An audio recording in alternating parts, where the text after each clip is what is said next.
This article that I wrote deals with substance abuse issues in a family law setting, so people are getting divorced. Many times the cause of divorce is substance use disorder. Somebody's drinking and drugging, and they wind up in family law court in divorce.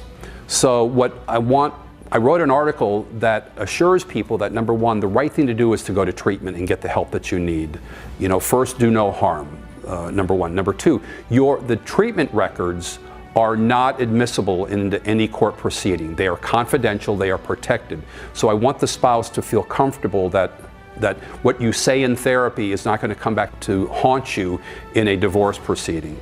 Thirdly, rather than to bring in your therapist into court to testify, I urge that people not do that because of something called the therapeutic alliance.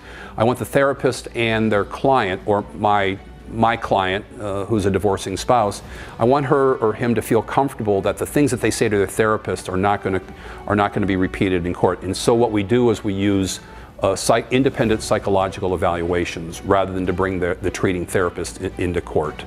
So the article, the tone of the article and the purpose of the article was to assure a divorcing spouse that if they need help, go get the help that they need. Number one, they're going to be a better parent to their children, and they're going to be able to live their lives in a more enjoyable way. And lastly, that it's really the right thing to do, and they shouldn't be that worried about it in their divorce.